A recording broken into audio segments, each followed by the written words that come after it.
Sup, fucker? How the hell are you, bud? Oh, you did the hand thing. I'm so glad. Oh, yeah. I got chastised for not doing it last time, so... Well, it seems weird when you're not, like... No, yeah, I really was just weird, like... Sitting in the couch and... Hitting the how the hell are you from a couch is a little bit... different. Because normally we're down here. Yeah. Normally we're down here. We've got a table. And my hands are right here. I mean... How the hell Arya started at work, it was always walking around doing that. But yeah, sitting on a couch was a little bit different. Yeah, wasn't it Dustin who would do that? How the hell are you? Yeah. So, it was somebody else and we just stole it from him and, like, would say that to each other, kind of making fun. And, you know... Most of the shit that we do is almost everything that we say, like, to each other at work is making fun of somebody else or that person in particular. Like, yeah, you know, I don't want to give too many examples. You never know how many of them are listening. They're called Easter eggs. Easter eggs. If you know what it is. If you know, you know.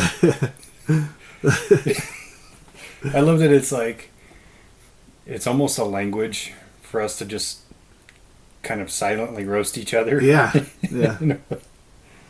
It's like we're being assholes, but it's endearing. Right. So it's fine. It's like if you're not, like Kara always says, if I'm not making fun of somebody or like if I'm not like joking with you, then I probably don't like you. Agreed.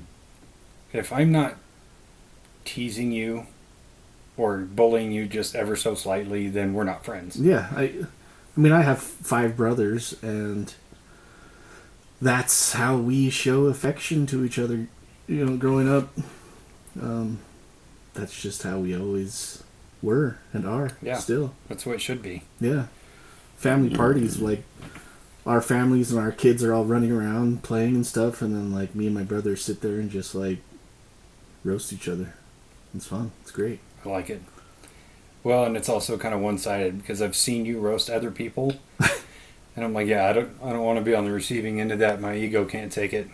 No, yeah, I mean, I have only learned it through, you know, observation and. It's not roasting if it's fucking true, yeah. And it's just pointing it out. But, like, I've been on that receiving end my whole life from my brothers, and that's where I've learned it from. So it's like, it's a pretty even match when we all get together. Yeah. It's fun, though. I like it. Yeah. So we're going to talk about a touchy movie subject. Remakes, reboots, sequels. So I had to learn what the difference is between a remake and a reboot. I wrote it down. So a remake is a retelling of the story. Like a direct retelling. Okay. A reboot is restarting the franchise from scratch. Fresh. So yeah. Here's trying to pick like one that's a good match. Oh, did you ever see the remake of Point Break? No, I did not. Okay, count your blessings. That movie's fucking terrible. Yeah. That's a remake.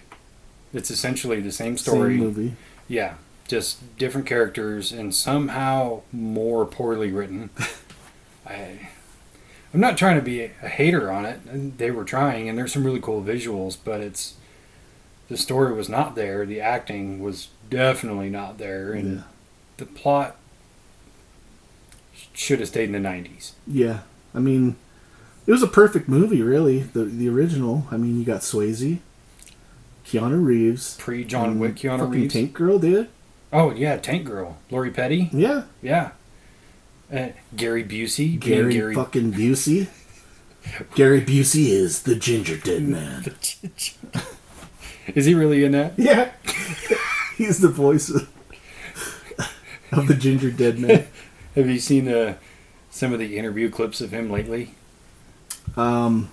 Just the memes about him. He's fucking unhinged. Yeah. Somebody asked him about something. He's like, let's talk about buttered sausages. I want to talk about buttered sausages. And you're like, what the What is going on here? So I saw that clip, and then I was like, what is he talking about? And I saw that clip stitched with a bunch of other videos. Mm. And then I saw something saying that was AI. He wasn't really saying that. But I never found the original video. It could have been like one of those bad lip readings. Yeah. It's hard to read his lips when you got a mouthful of 2x4s. Butter sausages. Butter sausages. Why does he talk like Fire Marshal Bill? He may be Fire Marshal Bill. He could play the reboot of Fire Marshal Bill in a new reboot of the, I mean, he's old, but I would still watch it. Oh, I'd watch it for sure, just because it has Gary fucking Busey. Yeah, he's something else, man. So, have you ever seen a reboot or remake that you thought was better than the original?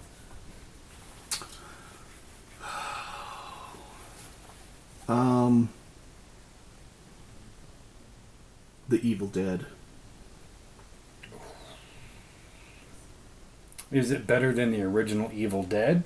Yeah. Or the trilogy? I would say, well,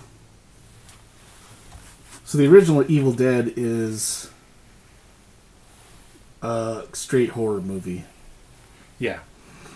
Evil Dead 2 is like half horror, half comedy. Yeah, and there's like a perfect cutting point, like right in the middle of the movie. Yeah, where he when loses his hand. Yeah, exactly. And then Army of Darkness is straight up comedy. Yeah. Like there's no scary parts at all. It's in the movie. all slapstick. Yeah. Which is great because I love that movie too. It was a horror themed comedy. Yeah. But when they remade the original Evil Dead in, was it 2008 or 9 or something like that? I really liked it. I really enjoyed it. I think the scene that really sold the movie was the most disturbing scene in the movie with the tree branches. Yeah. Which at that point you're like, okay, we're in for a totally different kind of movie. Yeah. Because it's a pretty gruesome scene in its own right. Mm-hmm. It's not like super graphic, but what they're trying to convey, they did a good job without being gross about it. Yeah. So I think the original was a little bit gross about it, just because it was a little too telling on what they were doing. Oh yeah, that same scene. Yeah. So it was. I mean, the second one, maybe it was just because you knew what scene that they were doing. Like if you'd seen the original. Yeah. And the remake or the reboot didn't go as far, but you kind of still knew what was happening. So I mean, maybe that's why you knew, and they didn't have to take it farther. But well, and I think the acting in the remake in that scene is better than the lady in the original. Yeah. Because obviously it's the 80s and it's already kind of a goofy movie anyway, mm-hmm. in a little way. But with the remake, it was a serious movie. Yeah. Like we're not trying to make it, a slapstick here and there or kind of a weird hero. It was like, this is a straight up horror movie. Yeah. Yeah, the other scene that really gets me out of that is when the Jeep lands on her hand.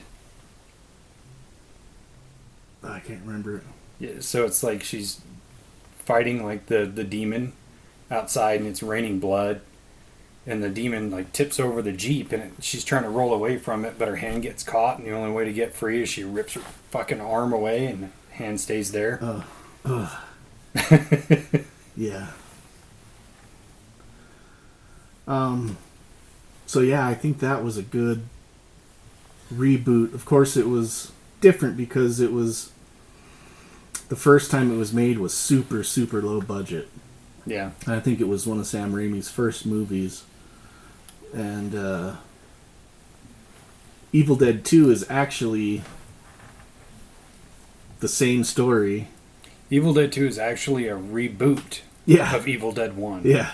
Which is weird because... with a little bit bigger budget. Yeah, and that's where they kind of lean into that slapstick in the back half is because it's like, okay, I like this, but this is what I originally wanted to do. Yeah. So it's not actually Evil Dead 2. It's Evil Dead... Again. Yeah, I like that. So, I don't know. I think that the way that they did that in the 2012 one And then Evil Dead Rise, I thought was really good. Have you seen that one? I still haven't watched it. I keep meaning to, just because I've been with that franchise for so long that it's like, I'll watch it. I tried to watch that Ash show. Yeah. I just couldn't feel it. No, yeah, I think it felt like they were trying to be a little too soft porn-y. At times, yeah. Yeah. And I also think that there's a certain amount of certain iconic characters have a shelf life. And when you bring the actor back to play that same character and they're like 30 years older than they were the last time they played it, it's... What are we doing? Yeah. I mean, this franchise is not Indiana Jones. I mean, come on. Well, even Indiana Jones. I'll give you Kingdom of the Crystal Skull. I actually like that movie. I'm one of like 9 people who do. That's the first one? That's the fourth one. Or, sorry, the first one after the trilogy, the first 3? Yeah. But that last one they came out with was just a pile of dog shit. Did I watch that last one? Dial of Destiny? I think, oh yeah. Or, yeah. Ugh. They're like going back, he goes back in time to like Socrates or something in the end. Fuck, who was it? I can't remember. But yeah, travels Plato? through time. Plato? Archimedes, yeah. But yeah, that movie, it's bad. Yeah. I wanted to like it. I mean, yeah, it was just no good. I got one. So obviously, being in our age group, we kind of grew up with Michael Keaton as Batman. Mm-hmm. But I'm going to say Batman Begins with Christian Bale is a way better movie than 89 Batman. Yeah. I'd have to agree. Just because it was like a real movie, and the Batman with Michael Keaton was really stylized as a cartoon character, I think. Yeah, it was like a goth noir kind of feel to the movie, to the original one. And it was great for its time, but when Batman Begins came out, it was like, okay, we're actually giving explanations. We're explaining this character and his motivation, not just saying, oh, his parents died. That's it. So he's a Batman. I'm Batman.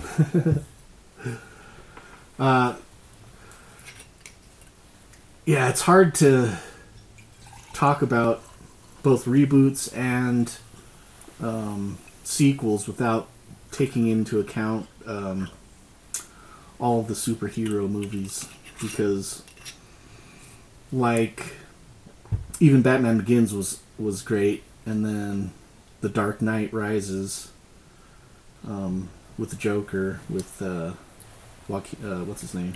Heath Ledger, yeah. Which was a fucking phenomenal movie. Oh, fantastic. It's almost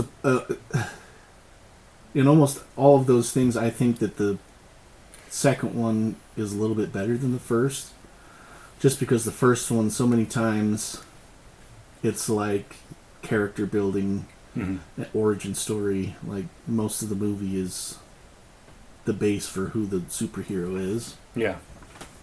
And then the second one gets into kind of like the meat and potatoes stuff that you're kind of looking for usually in a superhero movie. I agree, but I feel different about it. I think your diagnosis is spot on.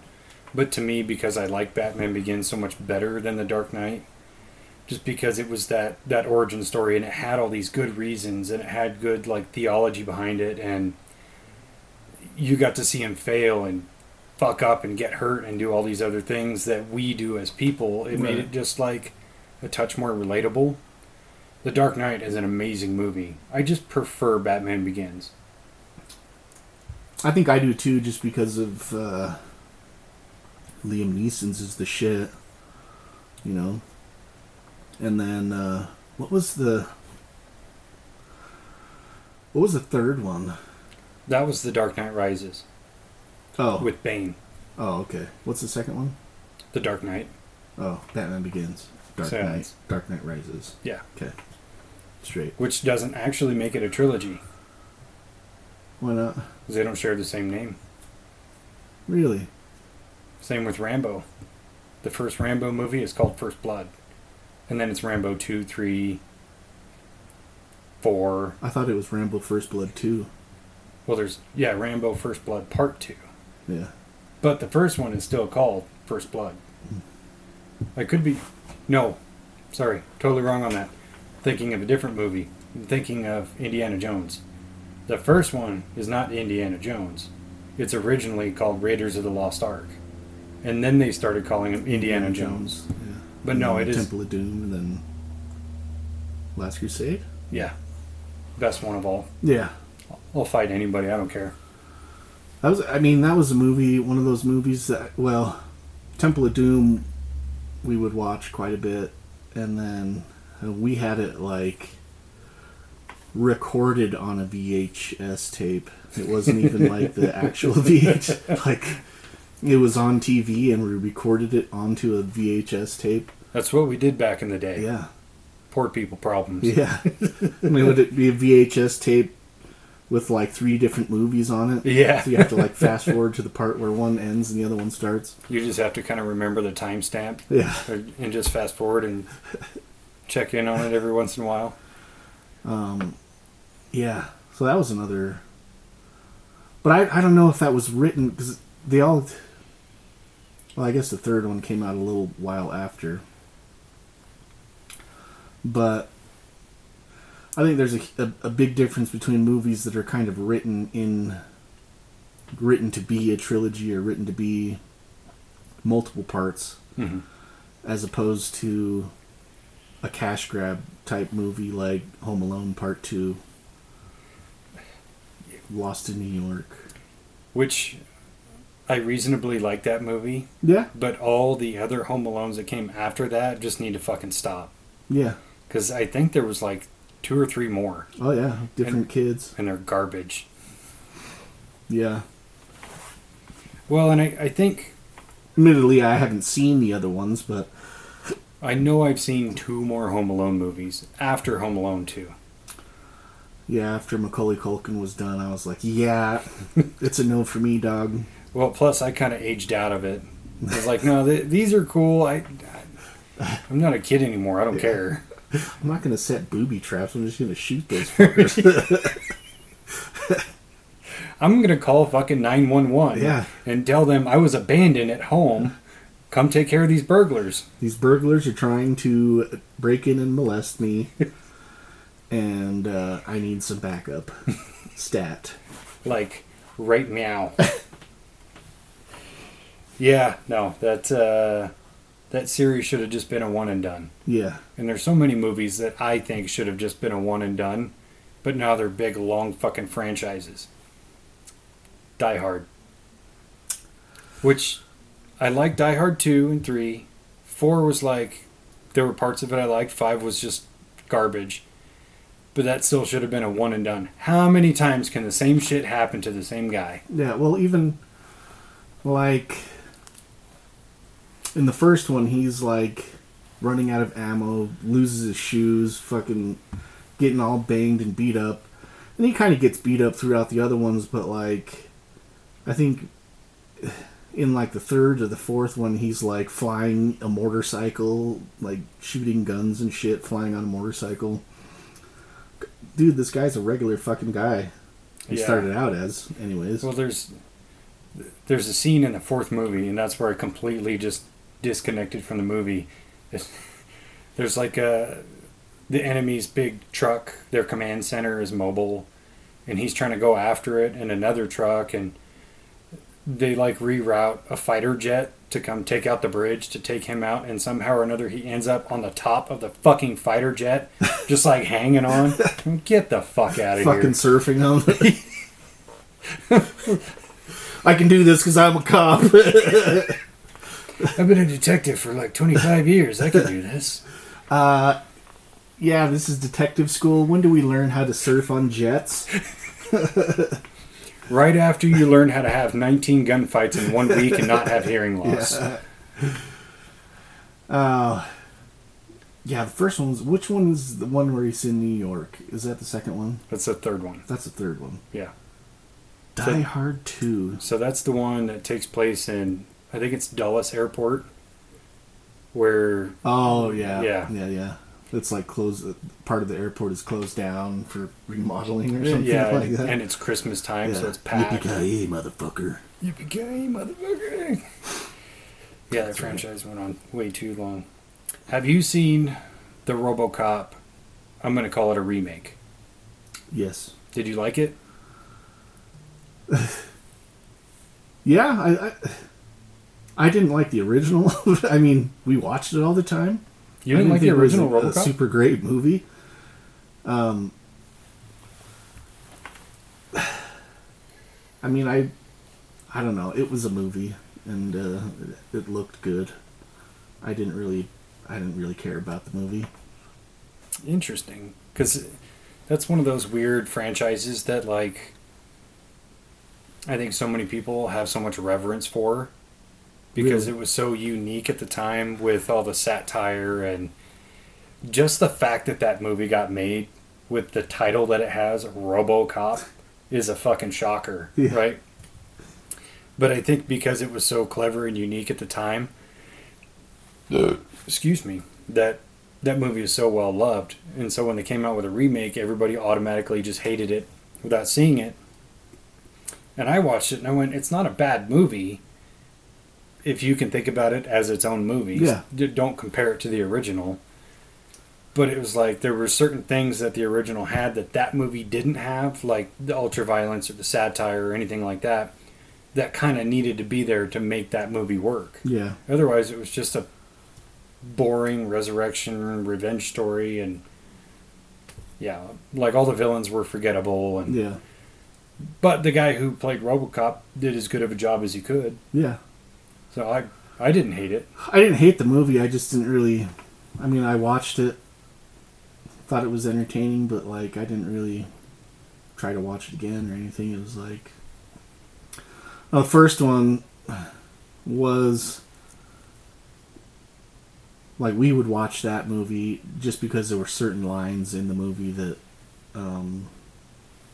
we would use as kids. Like, stupid lines like "I'd buy that for $1." Think it over, creep. Yeah. Just dumb lines that like we thought were funny. Yeah. And so like we'd watch those, kind of like the scene in Batman, the first Batman, Michael Keaton, where he's holding him on the side of the building. Oh, what are you? I'm Batman. I'm Batman. We would do that, like we'd hold each other next to the side of the pool. Who are you? I'm Batman, and like push each other into the pool. Stupid shit, you know, that kids do. I love that. But like we were always reenacting stupid parts of movies. That's fucker holding him by the pool. Yeah. That's great. Or like my older cousins would do the commando thing and like hold us by our feet. Remember when I said I'd kill you last? I lied. Drop us. Oh, that's fucking fantastic. Yeah. Let off some steam, Bennett. How long do you think it'll be before that movie gets remade? I don't know. I think The Rock's working on it right now. God, I hope not. John Cena as Commando. I would take that over The Rock. Yeah. He's got to shave his head again. He looks fucking weird with hair. The Rock? No. John Cena. John Cena's always had hair. Oh, maybe he just always wear a hat. Yeah, he used to wear a hat a lot. Yeah, maybe that's why. Yeah, I would have guessed like... Well, he had like a buzz cut, like a Yeah, military buzz cut or flat top. yeah. Look like Guile from Street Fighter. Great casting. Yeah. Better than Van Damme. Yeah. So what about like reboots of Street Fighter 2? I guess, have they remade that one? They did I know they've done Mortal Kombat. they did the Chun-Li movie Oh yeah. some time ago, and I never watched it. I was like, this is guaranteed to be a piece of shit. Yeah, weren't you guys watching Street Fighter the other day? Yeah. So we kind of got into this habit. It's like we'll kind of balance it out and watch like a really good movie, and then we'll watch something a little bit more mid, and then something that's kind of in the so bad it's good range. Yeah. Which a lot of them aren't. A lot of them are just pure bad. Yeah. What did we watch the other day? Zombie tsunami or tidal wave of zombies or some.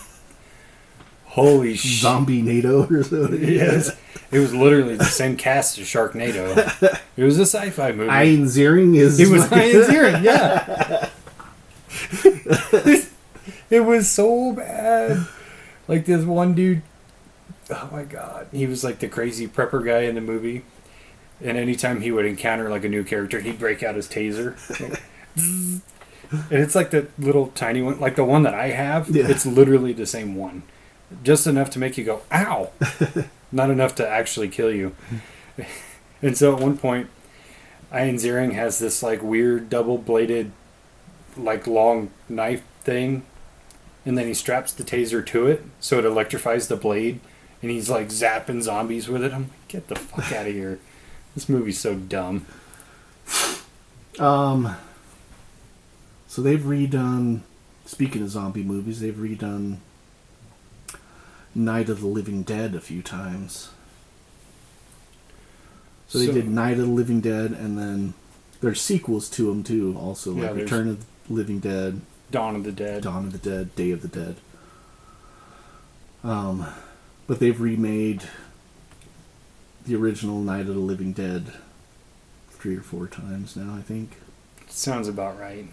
Same movie. I mean, the old one, the first one, the original, like, I remember watching that when I was like 6 or 7 and thinking it was scary as shit. And then, like, seeing the new Night of the Living Dead and then Return of the Living Dead was kind of like an 80s punk rock zombie show. And then Return of the Night of the Living Dead or something like that. I watched the last like 2 or 3 that Romero made, and one of them was had John Leguizamo in it, and it was like about they lived in this enclosed city, and you had like high society and low society, and there was this big long truck with compartments. They called it Dead Reckoning. That movie was fucking terrible. And then they sounds pretty good, actually. It's definitely a drinking movie. Like, don't watch it sober. But then there was another one. I think it's a different one. I can't remember. They blurred together. Where like this black zombie picked up a rifle, and he was able to shoot the rifle that never ran out of ammo. I think I've seen that one. That's Diary of the Dead or something like that. It's one of them. Yeah. They're all so fucking silly. Yeah. Well, I think in regards to especially a genre movie like zombies, where you get one that kind of sparks the whole frenzy, and then everything is kind of a copy off of that, and they come and go in waves. Like you think about vampire movies, how many times those have come and gone. You know, in the early 2000s or mid 2000s, 2010-ish, where you kind of had, you still had Underworld movies being made, and then the Twilight series was big, and then True Blood and Vampire Diaries and all these shows came out. But it's kind of the same with zombies, where it's just like you'll get like a cluster of them all together, and then suddenly we don't give a fuck anymore. Yeah. Which is why most everybody doesn't watch The Walking Dead anymore. Yeah. We're kind of over it. Somebody's watching that fucking show. Somebody's watching, because there's so many fucking spin-offs now that it's like, I was hoping they would do more of the original series, but like most of the interesting cast members had already kind of left or been killed off, so it was like, why do I want to see the fucking group going with all new people? Like, I don't really give a shit about these. I've been watching these same people for like 8 years. Now they're all dead, and now the side people are fucking the main characters. Like, Yeah. Yeah, I'm good. Well, even with Norman Reedus as Daryl. Like, dude, I don't want to see you as Daryl anymore. Can you make that third Boondock Saints movie that we've been waiting for Yeah. 15 years now? Wasn't he in... Oh, it was Blade, not Underworld. Yeah, he was in Blade 2. Yeah. Yeah, he could do a reboot of Boondock Saints, I guess. I mean, he's kind of old. Yeah. I'd be down for just a straight up sequel. And then no more. More along the lines of like the Old Man. Have you seen that show, The Old Man? My dad's been watching it. I've been catching clips of it. And I do want to sit down and watch it. It looks pretty interesting. Yeah. And I like Jeff Bridges. Yeah. It's a pretty good show. I watched most of the first season, but it was being released like 1 week at a time, and so it was like I watched one episode and then thought that was cool, and then forgot about it for like a month, and then watched like 3 episodes and then forgot about it for a while, and then I think it's on the 2nd or 3rd season now. Second one just came out. Oh. Speaking of Jeff Bridges, he did a remake that was kind of controversial. True Grit. Oh. I liked that. I enjoyed that movie. Yeah. And I think too many people get too caught up in like only one actor can play this role. Right. You know, the same with when Michael Keaton was Batman. You can only see Michael Keaton as Batman. Like, no, other actors can play that role. Yeah. And there's some that still kind of live up to that. Like, nobody can see Hugh Jackman or anybody else besides Hugh Jackman as Wolverine. Like, no, I think there's other people who could do it. He's just the first one, and he was really good at it. Yeah. So it's, in regards to True Grit, it's like, oh, nobody can beat the Duke. Nobody's trying to beat the Duke. We're making a different movie. Yeah. And the Duke's been dead like 40 fucking years by this point. Mm-hmm. It's time to... It's okay. It's going to be okay. It's just a movie. And mostly I think that it's like... A lot of these shows like Beetlejuice, for instance, just came out, right? We went and saw it. It was good. Like, I liked it. I was really afraid that it was going to be fucking terrible.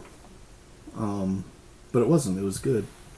It wasn't like the best movie ever. But it was... stayed along the lines of a Beetlejuice movie. Like, it was fun, it was playful, it was kind of cartoony, but like had a little bit of scare factor maybe for little kids, but I really liked it. It doesn't seem like there's like a reason to continue that story from the first one. But the way that they did it was kind of clever, and told the story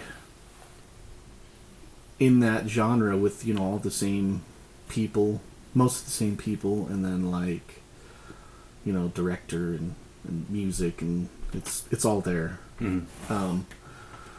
But I think that movies like that are being made because like movies you saw as a kid, now you're older and you have kids of your own, and so like these people, they're showing their kids all these older movies that they deem as classic. They're classic movies, are being remade now because they know that they're going to show their kids. Like, I don't know, it makes sense to me why they would want to do it, but it seems like a lot of the time it's just unnecessary.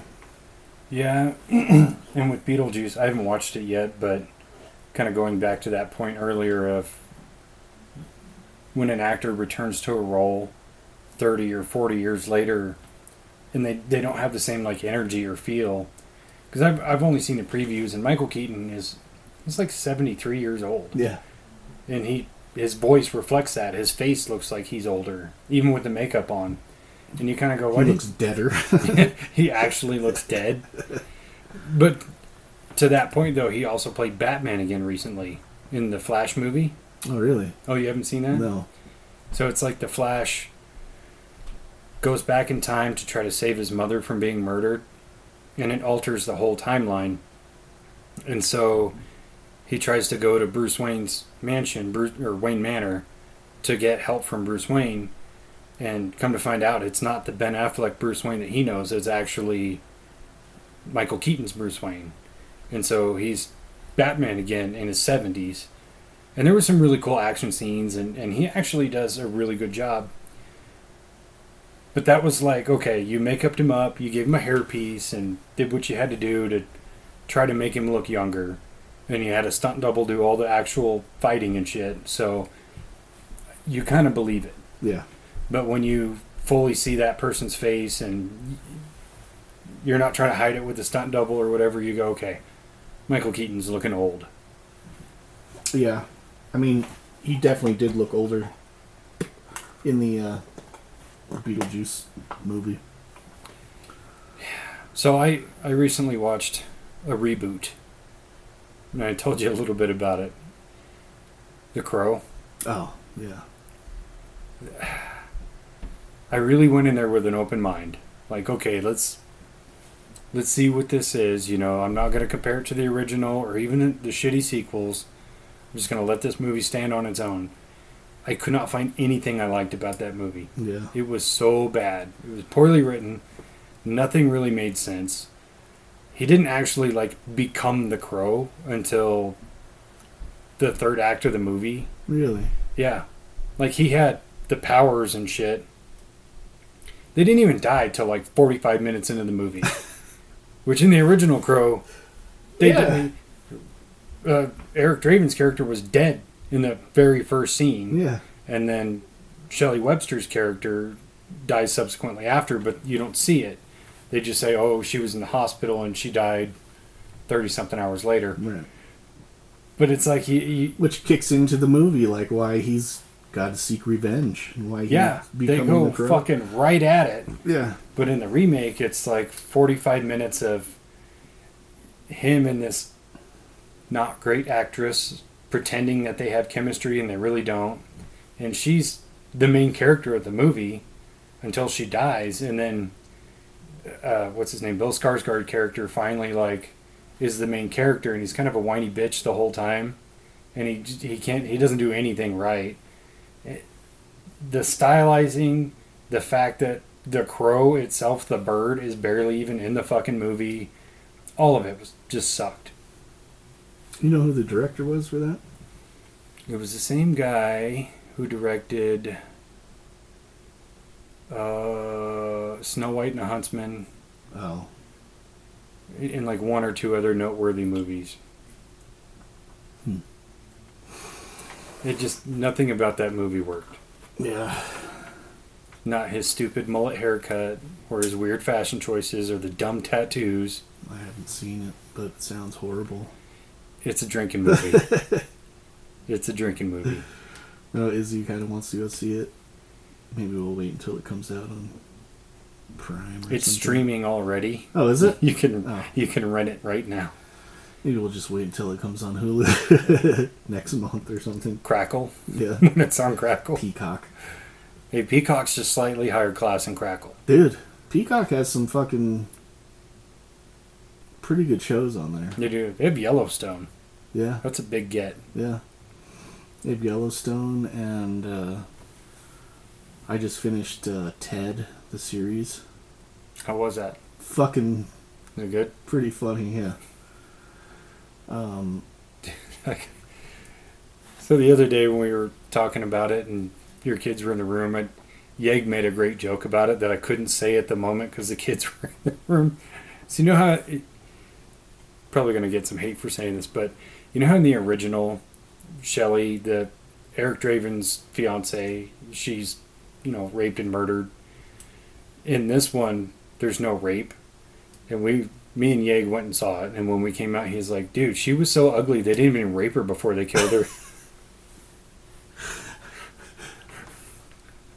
That's such a savage thing to say. Fucking Russians, man. We have protocol. Sorry, Ukrainians. Sorry, Yeg. Isn't one just like the Wish brand of the other? I don't know the difference. I'm kidding. Don't get mad. Yeah, no, God, So, with superhero reboots and remakes, I only wrote a couple of them down because I think the more important ones are the ones that have been done and then done again and again. So, bringing Batman up again, you had 60s Adam West Batman, Mm-hmm. and then you had in the 80s through the 90s the Tim Burton, Joel Schumacher Batmans, and then you had the Dark Knight trilogy, and now you have the Batman with Robert Pattinson. Oh my god. And they're making a second movie of that. So I feel like those are better to bring up because they've been done and done again and again and again. Right. And the other one is Spider-Man, because we're on the third iteration of live action Spider-Man. Yeah. Which one do you prefer? I would say out of Batman's, I would choose the Dark Knights. The Spider-Man's, I like this new kid. Tom Holland. Yeah, Tom Holland is Spider-Man because he's a small, squirrely guy. Yeah. And he's not, I mean, he pulls off being nerdy, but like also pulls off kind of being the suave Spider-Man guy. Where the previous people that have played that role, I don't really think did that very well. Tobey Maguire. Yeah, maybe it was just the stylized, the way that the movie was stylized, like was, again, to me, very cartoony in those ones, the Tobey Maguire ones. Yeah. Whereas these ones are a lot more real life feel to them, I would think. I would say. I agree. I think the Sam Raimi, Tobey Maguire ones were good and they were revolutionary for their time. So at that time, I never thought I'd see a Spider-Man movie. Like, that was so cool. But it just didn't have enough of the Spider-Man tropes for me. Like, he didn't drop a lot of quips or one-liners or make a lot of jokes, and they made Mary Jane Watson just like a total cunt. Yeah. And throughout the whole trilogy, I just couldn't stand her. It's good actress, but very poorly written role. But then you had Andrew Garfield Spider-Man, which was my favorite, because he did the quips and he had like the cool moves, and it was directed in a way where he like looked very agile and flexible, and he could do these incredible things. I should say amazing things. Ooh. Amazing Spider-Man. Mm-hmm. But he was more believable to me as Spider-Man. Tom Holland is great as Spider-Man, but I want to see what he can do outside of just like the MCU. Yeah. Because you think about all the villains in the Spider-Man movies are based on other people's villains. Yeah. So in the first movie, the villain was created by Iron Man. The second movie, the villain was created by Iron Man. The third one, the villains were other Spider-Man villains from other universes. Mm-hmm. So it's, again, it is kind of lazy writing. I enjoyed that movie, but it's like I want to see that character on his own. Right. Where, I mean, so I know that there was an old Spider-Man show also, like, kind of along the lines of the old Batman series. There was a Spider-Man one also. In the 90s? Yeah. Yeah. And I watched the shit out of that. Yeah. And I don't know, I think that I don't want to say cash grab too many times for like making different avenues for the MCU to get bigger and bigger, but I kind of think that Spider-Man has always been kind of like it seems like on the outskirts of all these bigger superheroes on the inside of the MCU. Mm-hmm. That kind of weaves in and out of those main player superheroes like Thor and Mm-hmm. Captain America and all those main guys. Which is funny because in the late 60s, early 70s, all those guys had been in play for a while.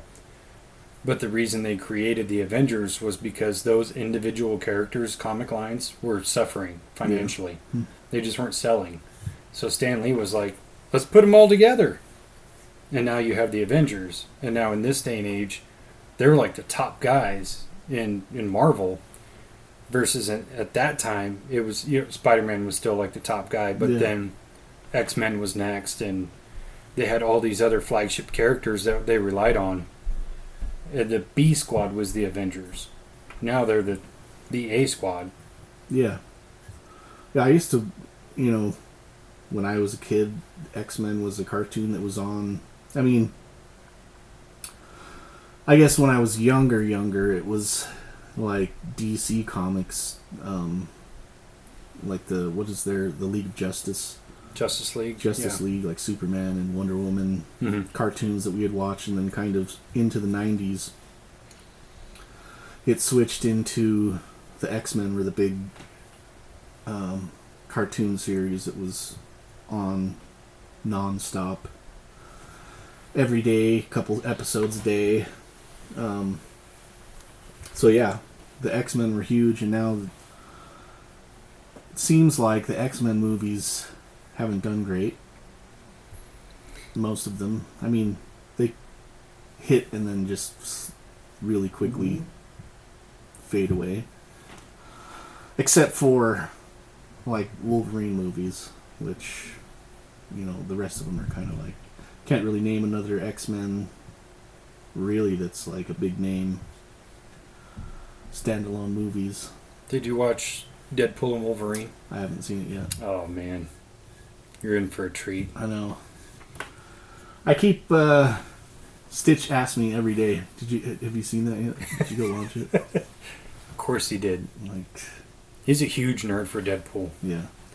Which is fair because I'm a huge nerd for Wolverine, and arguably that's Wolverine's movie. Is it? I like both of those characters. I think that Deadpool is fucking hilarious, and the last couple Wolverine movies, he's just been a fucking beast. Oh, yeah. That TRT kicks in and he doesn't have to act anymore. Yeah. I need to get me some of that, dude. Right? So it's funny because I actually have X-Men on my notes, and since you brought up the X-Men cartoon, recently they came out with X-Men 97. So, excuse me. The show started in 92, and it ran until, I think, 95. And then, it was like a year ago, they came out with X-Men 97. So it's a new season that's a direct sequel to that show. And if you haven't watched it, I highly recommend it. I don't even think you need to go back and watch the originals, because I did. Because I was like, as much of a fan of this show as I was when I was a kid, I'm going to rewatch it and then go into X-Men 97. So I did that, and then I was like, I don't feel like I needed to do that. But that sequel season is so fucking good. It's very well written, very well put together, and they actually kind of put Wolverine in the back seat to get these other characters who have great stories to tell, and I think that was a great choice. Yeah. But they pay off so many like classic comic book lines. I recommend it. Have to check it out. What's that on? Disney. Oh. Of course. They own everything now. But yeah, X-Men. The X-Men movies are a fucking mess. Mm-hmm. Because they've done all this back and forth shit. Like, they went through the first 3 X-Men movies, and then did a Wolverine movie, and then they went back into the 60s and started X-Men First Class, which is a really good movie. Yeah. But then the movies after that, I think, just start kind of falling apart. Because it's like each movie takes place 10 years apart, but everybody's only aged like 2 years. It's like... Well, they're X-Men. They age slower. I don't know, though. Because you see Professor X in First Class, and he's like in his mid-20s. And then the last movie that actor did as Professor X took place in the 90s. So you're talking, 30 years from 1963 to 1992 when that movie takes place, and he only looks about 5 years older. Mm. What's that guy's name? James McAvoy. Yeah. I like him. He's a really good actor. Yeah. He was great in Split. Yeah. He's little paprika. That scene gets me every time. This whole transformation scene was awesome too, where he transforms into the Beast. Oh yeah. Totally different character. It was like the last good plot twist for a Shyamalan movie, where at first you just thought he was deranged and kidnapped these girls and all that, and then you see him transform and you're like, what the fuck is going on?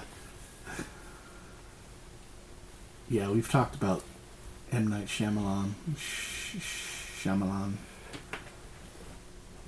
His next greatest twist is not putting in a twist. Like, holy fuck! He just ended the movie reasonably?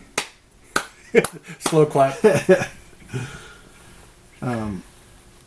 Yeah, I saw something about what's his name? Channing Tatum getting his Channing Tatum. Yeah, getting his own spin-off of what's his character in that Wolverine? Gambit, yeah.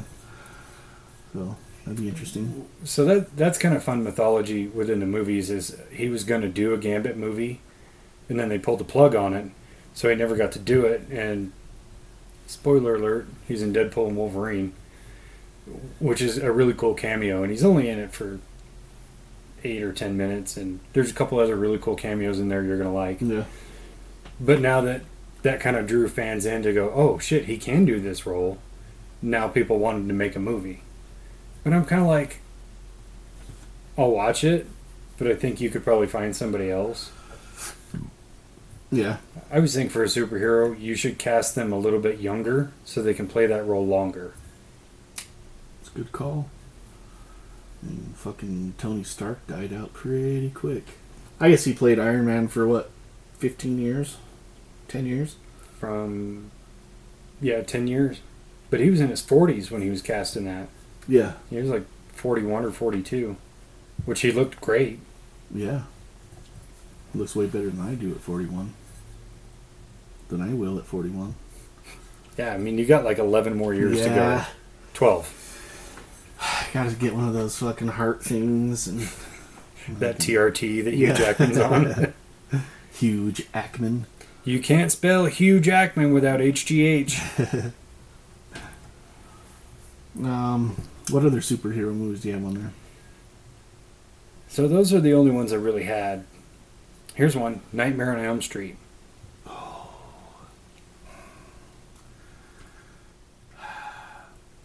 The first one was so good.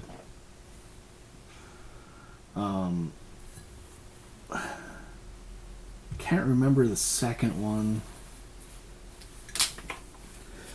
which means that I probably didn't like it as much as the first one. I do remember the third one with the Dream Warriors. Oh my god.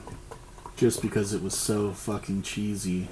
It was like the blonde girl learned some karate moves so now she could fuck up Freddy. Yeah. And like the handicapped kid could like walk and stuff and do karate. Yeah, or the deaf guy with the hearing aid became like his biggest weakness. Yeah. Turned it into a weird hand thing. Yeah. So I thought the first one was really good, but also the New Nightmare, Wes Craven's New Nightmare, which was it was kind of along the lines of Scream, where it was a reboot of them making a movie of the old lore of Freddy Krueger. It was very meta. Yeah. But it was I like that movie actually. Yeah. What about the remake with Jackie Earle Haley?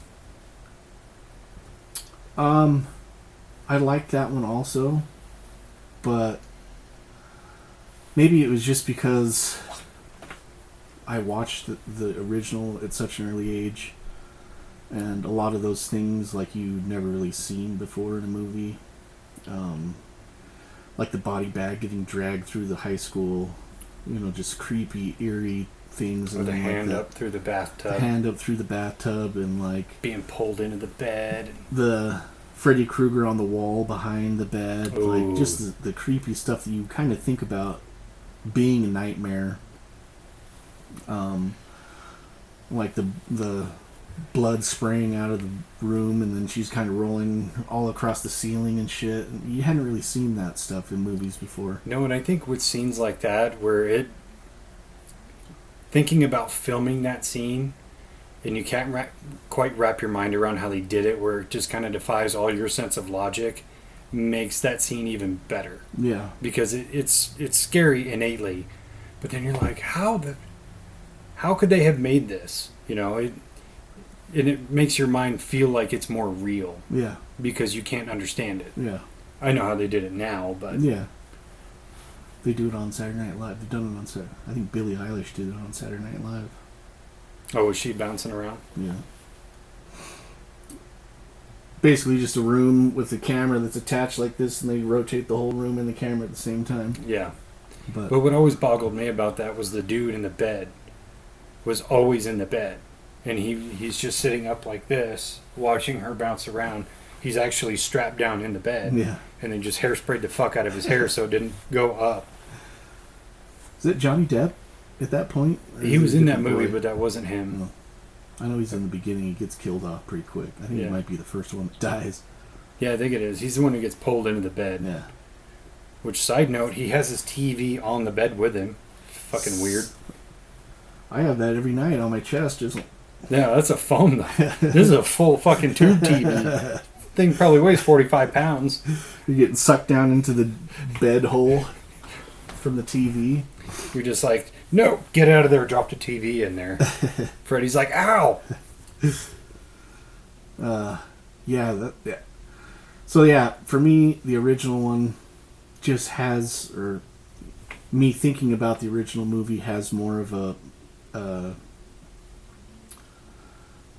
I get more of a reaction from it just because maybe it was because it was the first time seeing these things, and then whereas the new one is a good movie, he does a great job being Freddy Krueger, scary as fuck and a creep for sure. He's unsettling for a little short guy. Yeah. But yeah, I don't get those same tinglies in my testes. In your undercarriage? Yeah. Just a little boop. No, I thought the remake was good in its own right. They changed some small things to differentiate it without throwing it away. Whereas, like, Robert Englund's Freddy was funny and dropped all these one-liners, but Jackie Earle Haley was more trying to be just unsettling. Mm-hmm. I think the big thing that sets them apart is the way they say bitch. Because when Robert Englund says it, it's funny and scary at the same time.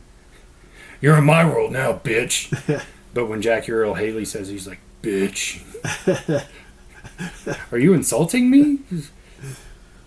Say it again.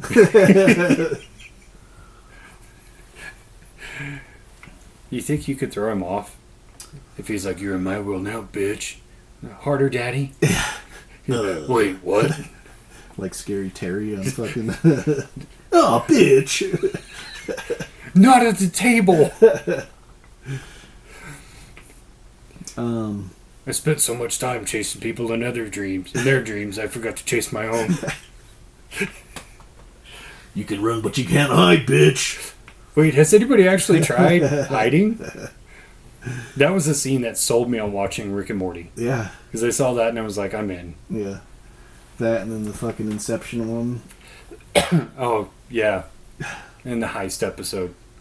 You son of a bitch, I'm in. Oh, what were we doing? We did something the other day. Oh, I was listening to this band. Like, this band came across my Spotify. And I was like, fuck, this band is good. And so I was like listening to it, and then we went somewhere. I think it was when we went to go see Beetlejuice the other day. And I was like, dude, check out this fucking band. The shit slaps so hard. And I put it on. And then it's kind of like they have one song that's almost like sounds like it'd be played during a montage, like a action sequence montage where they're learning how to do like cool shit, packing their shit to go. And Izzy was like, this sounds like it should be in a movie. I was like, yeah, it's like a montage sequence, huh? Izzy's like, son of a bitch, I'm in. Fucking lost it. Putting together that video and watching some of the footage, especially the dramatic reenactment stuff, where she's playing me, I guess I say fuck a lot. She's like, oh, what the fuck? Like every 3 seconds. And I'm like, I probably shouldn't put that in there, even though it's fucking hilarious. I thought it was funny. What you could do is just bleep it out, but then just put in like 10 extra bleeps throughout the thing. Well, there was like one clip where I'm at the top of the stairs and she's coming up the stairs and she like yawns really loud and she's like, oh, my name is Dave. What the fuck? Got me down pat. She could be my stunt double. Yep. She's pretty good. That beard too. If you guys don't know what we're talking about, go to YouTube, watch the the Phenomicon Adventure video. Talk all about our haunted Airbnb stay and our time at Phenomicon and going to Skinwalker Ranch. And some fantastic dramatic reenactments. Yeah, we had Top a few tier. Paranormal events that happened to us, and so we documented them, but also did our own dramatic reenactments.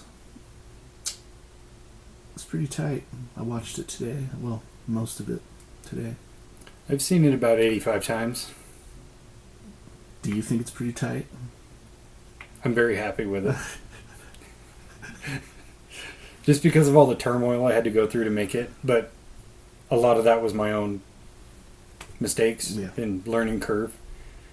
But I felt very accomplished when I saw it posted, and the video right above it is the Benson Gristmill video that I'm super let down by, just because the footage was kind of just fucked up. But I go, yeah, that's a redeeming shot right there. Yeah. We can relive that, I guess. Reshoot. We'll do a reboot of the Benson Gristmill. A reboot. Yeah. Yes, complete reboot. Mostly new cast. Some of the key players returning, but And we haven't aged 30 or 40 years. no. It's only been like 6 months. Yeah, we could set it in. We could set it at the same time frame as the first. Nobody will know. Nobody will know. I like that. Take it to print. It's in the can. Let's go. Yeah. All right, so here's one. Total Recall. Did you see the remake with Colin Farrell? I did. Now, Judging by the look on your face, you don't remember it because it's a pretty forgettable movie. is what's her name in that movie? Kate Beckinsale. Yes. I did like that movie. Kate Beckinsale and Jessica Biel. Timberlake's lady. That's like a dream three-way right there. Colin Farrell? Oh, Justin Timberlake?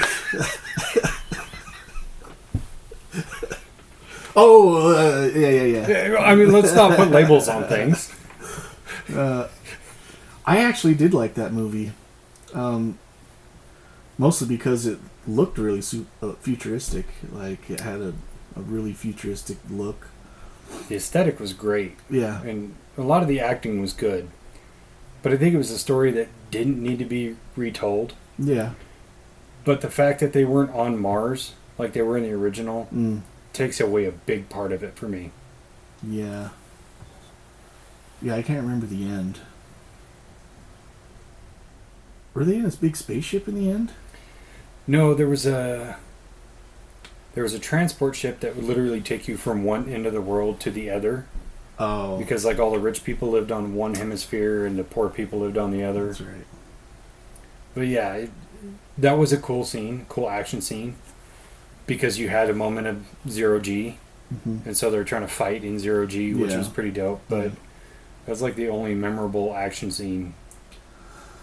Yeah, I mostly remembered that movie because of Kate Beckinsale and Mrs. Timberlake were in it. I can't remember her name ever. Jessica Biel. Yeah, she's ex Mrs. Brown. Don't tell anybody. She got browned. I'll put it this way: I know who she's voting for in this November. Brown Johnson, 2024. 2024. Print it. Yeah, I mean, again, the first one. Sharon Stone was in the first one, though, wasn't she? Yes. So I don't know, man. Sharon Stone versus. Maybe that's why they had to get two of them. The math is pretty equal there. Yeah. I mean, especially Sharon Stone then. Oh, dude, in 86, 87, Sharon Stone. That's top tier right there. Jack Nicholson now or Jack Nicholson 1976? Meg Ryan. You know how many times I've said that and nobody gets it? Really? Yeah. I'll just be like, Scott, who would you rather do? Jack Nicholson or Meg Ryan? He's like, what? What? I'm like, you're supposed to ask Jack Nicholson now or 1974? And then I go, 74, and you go, Meg Ryan. Yeah. He's like, what's that from? I'm so disappointed. Billy Madison? Fucking children. Ever seen it? Fucking children. We keep on, like, saying these lines, and then Izzy's like, what is that from? Billy Madison? Duh. And she's like, I just have to watch that movie, I guess. But I didn't realize how many references that Kara and I, and like you and I, say that are like Happy Gilmore or Billy Madison references. Yeah. It's even when when I was putting together the video the other day, there was 3 Step Brothers references. Oh, yeah. 3 of them. Yeah. And I was like, this is great. I'm here for it. Yeah, and if you don't get those references, you just gotta watch more movies, dude. It's like fucking talking to Stitch, man. He hasn't seen a fucking thing. What does he do with his free time? Well, he's in the shitter quite a bit, so... He's got a phone. He's got to get a TV in his bathroom, I guess. We'll, like, talk about a movie, and then... Oh, have you seen that movie? And we just... Grow the fuck up, bro. Watch a good fucking movie. I told him I was going to make him a list like Chewy's list that he had. Yeah, but Chewy actually worked on that. Chewy actually watched him, yeah. He worked really hard on that one. Yeah. Good job, Chewy. Yeah, super proud. Yeah, because he'd come to work and he'd talk to us about it. Dude, I watched this movie. This is so good and blah, blah, blah. But, yeah, kids these days. Can't give them a task and, expect them to do it. I don't know. What's even weirder is the people who are in our age range who don't get those references. Yeah, like where were you in the 90s? What have you been doing since 1993? Were you in a cult? Coma, maybe? Coma's a viable option, I guess. Yeah, I mean, if you were in a coma from 93 until 2023, I'll give you a pass. Yeah. But, especially with, like, most of the stuff that we say, I mean, other people use those terms also and get the references, so it's not like obscure. No. It's not like we're pulling a quote out from fucking a Monty Python movie that nobody likes. Yeah. Because there's a lot of those. What's your favorite Monty Python movie?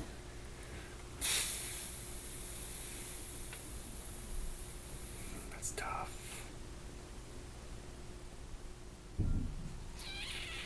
I gotta go Holy Grail. Yeah. Simple. Where did you get coconuts in this hemisphere?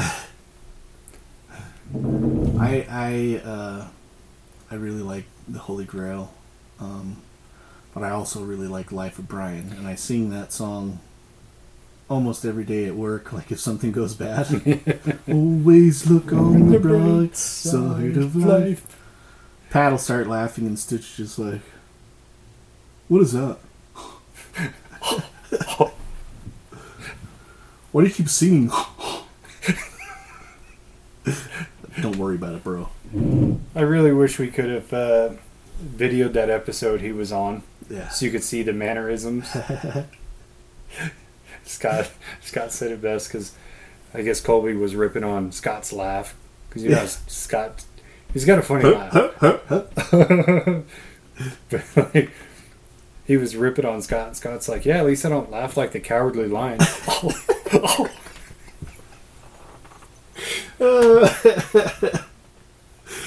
Oh, that's so perfect. You can't unsee it. You can't.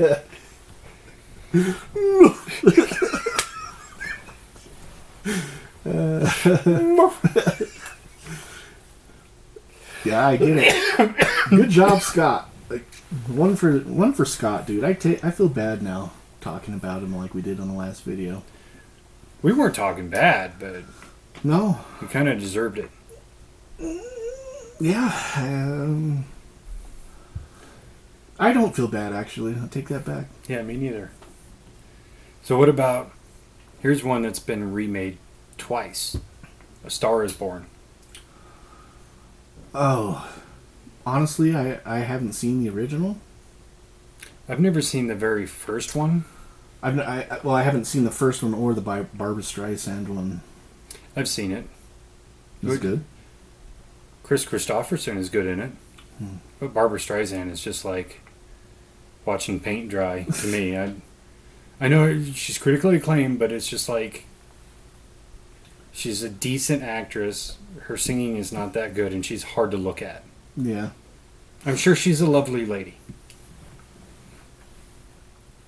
Yeah, I thought the Lady Gaga and the newest one that they just made a few years ago was really fucking good. I liked it. Yeah. Tugs at your heartstrings. Oh yeah.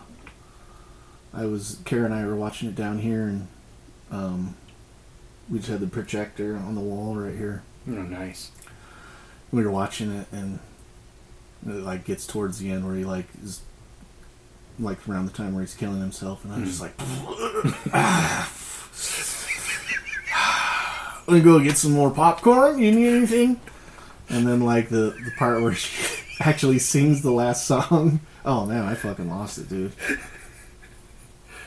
See, I'm always prepared for that situation because I was forewarned that the ending was kind of sad. So when the ending came about, I was on the couch watching it with my ex, and I could see that scene coming up, so I pulled the cutting board up and put it on my lap and got an onion. Cutting that onion. What's going on now? What are they doing? Yeah, it's just the onion, don't worry about She's it. singing another fucking song? Are you on some ceviche? These onions are just about done. No, yeah. Do the same thing in the movie theater.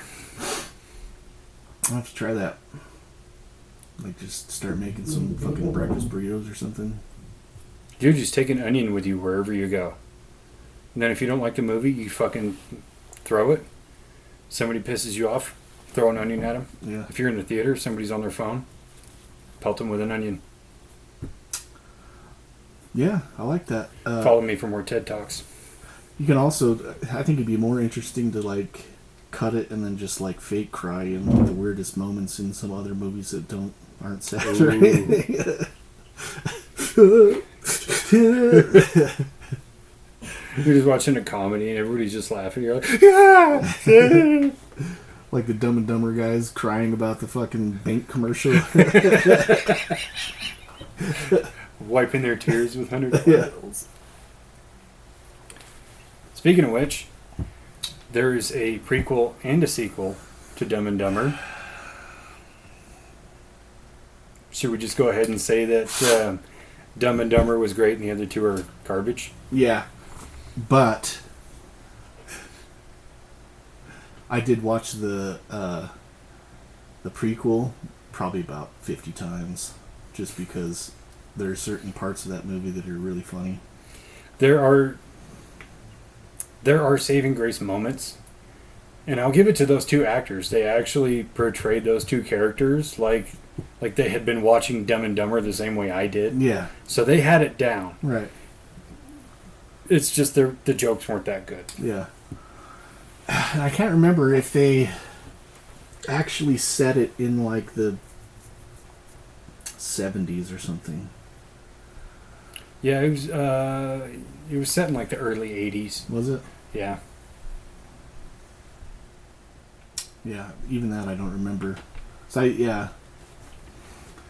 Thinking back to the movie, I was kind of thinking like it would have been better if they would have done it like a time period movie and kind of made more jokes towards like the time period of when they were probably at that age. Mm-hmm. Dumb and Dumber guys. Which, I mean, if it was early 80s, that's probably when they would have been. Yeah, I guess. I haven't seen it in a long time. There was a couple jokes that landed. Yeah. Like when Harry and Lloyd first kind of meet and they're getting their lunch and they're going to go sit down in the cafeteria, and I think Harry was like, "Oh, where do you normally sit at lunch?" He's like, "I normally eat in a crapper. Out with the old and with the new." Yeah. Yeah, that guy did a really good job being Lloyd Christmas. Harry Dunn, I guess he did a Extra good job. credit because you got their first and last name. Yeah. Because I remembered Lloyd Christmas. I couldn't remember Harry Dunn. I knew Yeah. it was Harry, but not. So yeah, extra credit. Now the sequel, I felt like it was just like putting a twist on all the gags that they pulled in the first one. There was a lot of just blatant remake shots, like the hound van, whatever they call it, the shaggin' wagon, Yeah. going up over the hill. Only this time, the van didn't last. Yeah. Like they basically fucking wrecked it. I actually watched a clip of that show, which was fucking hilarious, but I know that it had been done before in remember that wrestling movie with David Arquette? Ready to Rumble? Yeah. Yeah. That scene where he goes in to get a new Slurpee Hmm. and he like sticks his finger in his ass and he goes, "I need a new Slurpee," and she's like, "Why?" He's like, "This one stinks," and like goes like that to have her smell it. The stink Smells his finger? finger. Yeah, the stink finger. They do that in Dumb and Dumber too. Yeah. But they kind of take it a little bit farther, which I was like, "Oh, I've seen this before," but like they kind of put a twist on it, which was funny. Yeah, because they found all the drinks with a little bit left and poured them together. Yeah. This drink smells funny. Yeah. This beer smells funky. He puts his finger in that lady's nose. Let me get you another one. Yours smells extra funky. And then she goes and brings them new beers and then like pretzels and stuff, and they start eating the pretzels with their ass fingers. That kind of reminds me of Mallrats. Did you ever see that? Yeah. Where he's like, what was his name? Brody was talking to T.S. and about his girlfriend's dad who hated him. And he's like, "You give him a stink palm." It's like, "What's a stink palm?" "So you've been walking around the mall all day. Your ass is sweaty. It starts to stink. You put your hand up there as far as you can. And then you shake his hand."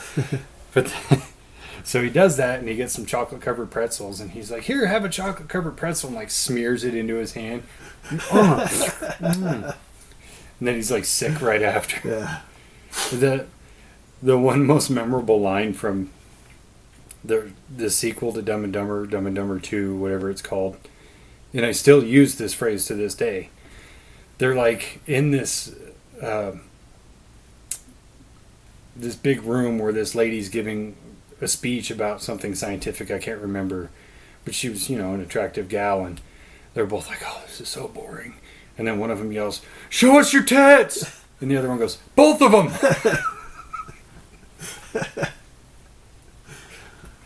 I've been one tit flashed before. I didn't hate it. I mean, I'm never going to turn down one, Yeah. but both is definitely better. Yeah.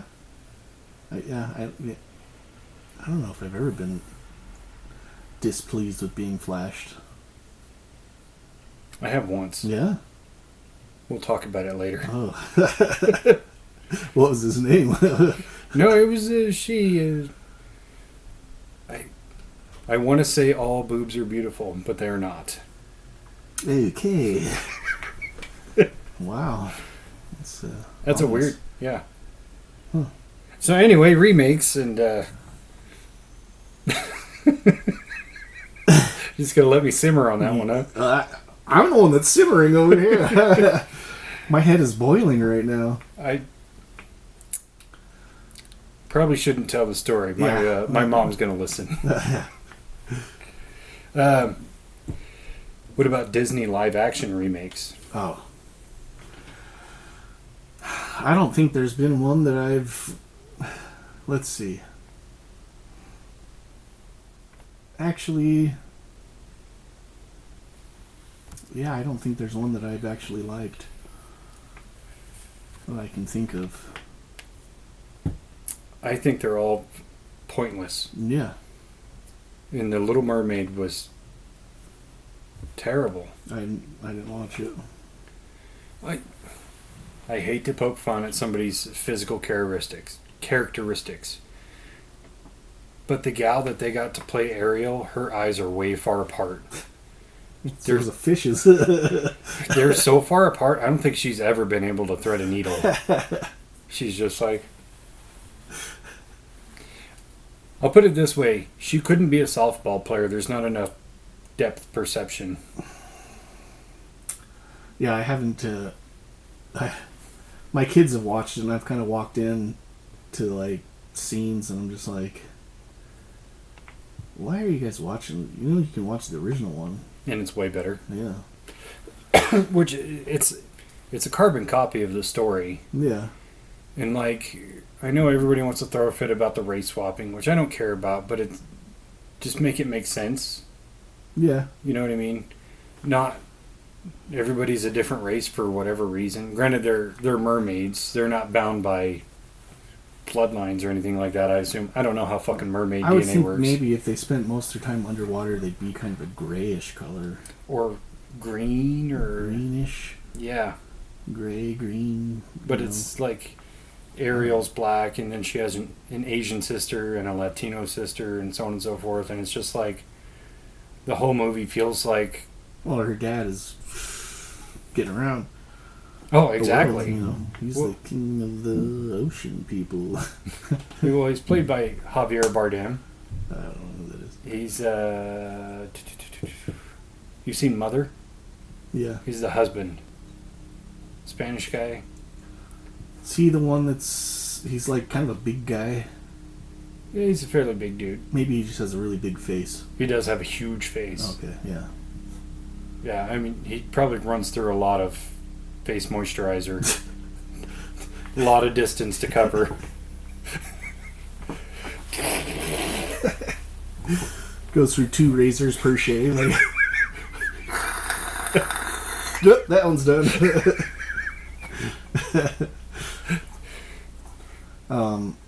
Is he in... He was in No Country for Old Men. Yeah. Yeah. Anton Chigurh.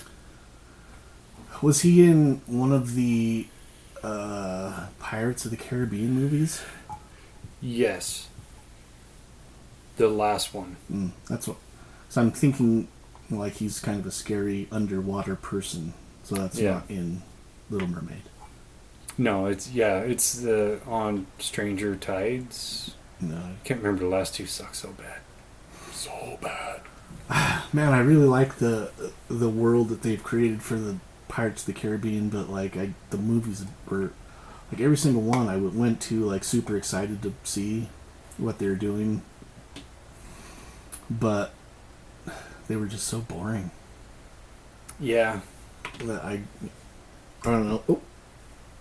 Well, as much as I loved Johnny Depp as Jack Sparrow, again, shelf life. Like, in the first one, amazing. Yeah. In the next 2, he was the shining light, because those 2 movies, like, they did a lot of world building and there was good acting, but I don't like tying together the plot of the second and third one when it feels unrelated to the first one, just like in The Matrix. Yeah. Where you have The Matrix and it stands alone, and then Reloaded and Revolutions are like directly tied together sequels. So I think that platform kind of took me out of it. But all three of those movies are actually still really good. And then you watch like the fourth and fifth one, and you're like, I'm kind of checked out. Yeah. So when they were talking about doing another Pirates of the Caribbean with different actors and a different storyline, I was like, cool. It's you have a rich world. Yeah. Well, you did, but now you don't. Because the end of the last one, when they, I'm trying to remember, I only watched it once, but they like broke King Trident's spear, so now all sea magic is gone. Mm. So there's no more curses, nothing else. It's just pirates. Who wants to see that? Not me, because I don't want to see any more pirates movies. What about Willy Wonka?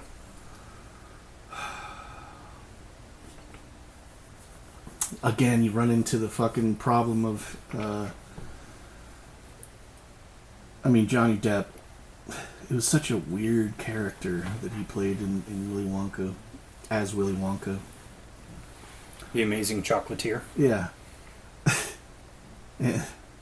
I mean, he was creepy in his own way, but he didn't have the almost like Gene Hackman in the original. Gene Wilder. Gene Wilder. Man, that would have been a crazy movie, Gene Hackman.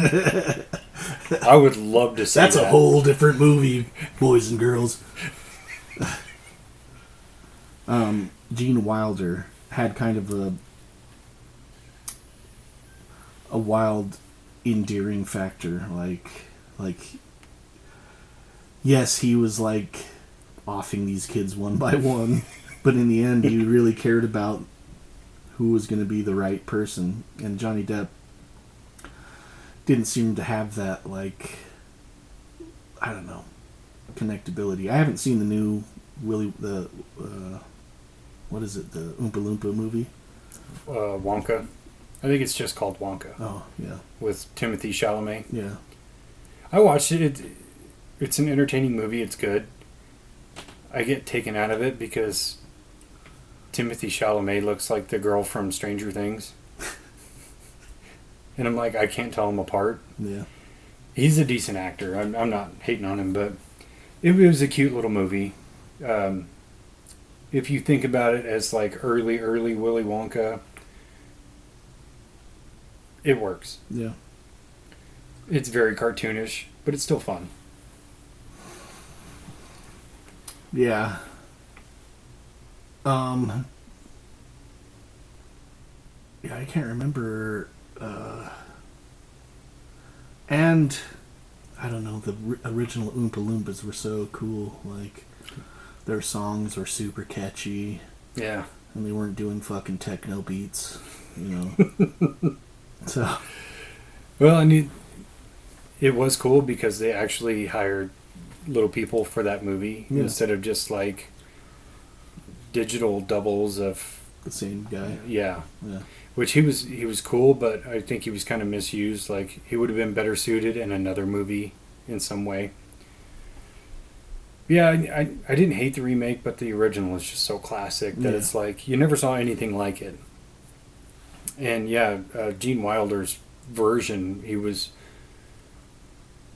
very empathetic, but at the same time, you kind of got serial killer vibes from him. Yeah. So it made him way more interesting, versus like Johnny Depp's Wonka couldn't fight his way out of a wet paper bag, so he was just like quirky, Which, if you had never seen the original, you'd probably like the Johnny Depp version, but if you have seen the original, you're probably not going to. Yeah.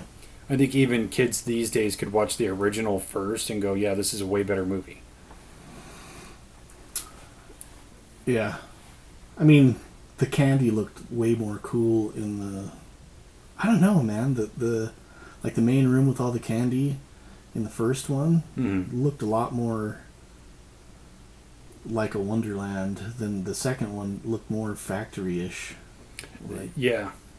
I mean, it is a chocolate factory, but like the first one was more of like a Wizard of Oz feel to it. Definitely. Like, Well, and I think lighting played a factor because in Yeah. the original it was like well lit, you could see everything, but in the remake it's everything on the ground is lit and the people are lit, but the background is really dark. Yeah. So it kind of has too strong of a juxtaposition, I think. Yeah. Versus when it's really well lit like that, it feels like, frolicking in the daytime and Candyland. yeah, like I'm gonna get super fat and probably throw up from everything that I'm gonna eat. Oh yeah. Yeah, it's the original. Yeah. Yeah. I was thinking about just Johnny Depp in general, like Johnny Depp playing the character in the Mad Hatter in Alice in Wonderland, which is like a remake of the original Alice in Wonderland live action, which I thought was fucking dumb. And like, why would you spend all this time and money to give Johnny Depp like all his makeup and prosthetics for him just to look like fucking the kid from Lord of the Rings? Look like Frodo. Just get Frodo, dude. Probably way cheaper. Well, that kind of ties in. I haven't watched it yet, but so you had the Lord of the Rings trilogy, Yeah. and I have seen the Hobbit trilogy, but now they have Lord of the Rings, Rings of Power on Amazon, and it's kind of a mixed review, but that feels a lot like a cash grab. I will say more specifically, The Hobbit felt like a cash grab. So you're talking about this very short book that they made into 3 fucking movies. Yeah. That it was like by the end of the first one, I just wanted to be done with it. But I was such a fan of Lord of the Rings, I'm like, I have to watch them all. Yeah, I started watching the Rings of Power, and maybe it is like, if you're super into that and you know the lore, it's probably pretty interesting, but I found it really boring. Like, I watched probably 6 hours of it. I don't know, maybe that's probably 2 episodes or 3 episodes. Or one Lord of the Rings movie. Yeah. And I just kept feeling like I was being distracted by looking at my phone and like getting up to go do something, get distracted doing something. Oh yeah, I'm watching this show. Oops. Yeah. But it was just didn't really hold my attention. That's where I'm kind of blessed to have Scott, the nerd. Yeah. Because he just like gives me the rundown of all this backstory and all this lore and this mythos without me having to watch a show. Yeah. Because I don't really want to.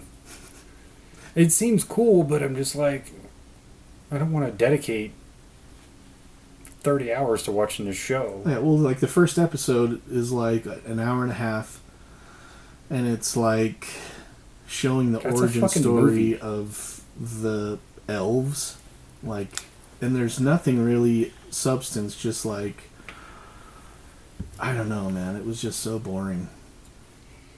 Yeah, I think I'll To just... me, it was boring. If you like that kind of thing. No, that's why I got Scott. Just be like, Scott, what's the origin of this, Yeah. Mithrandir or whatever? I guess if I was sitting there, like, putting together a Lord of the Rings costume for cosplaying Lord of the Rings while this is playing in the background, I probably would have enjoyed myself. Or if you're trying to write a porno parody, Cock Rings of Power. Yeah. Galadriel, put this on me, it'll disappear. Yeah. Special powers, that fucking short hobbit sword that glows. Orcs are near. Sam, hold me. Oh, there's so many jokes I'm just going to make there. I'm going to keep it reasonable. So what about 2016 Ghostbusters? Is that with the females? Mm-hmm.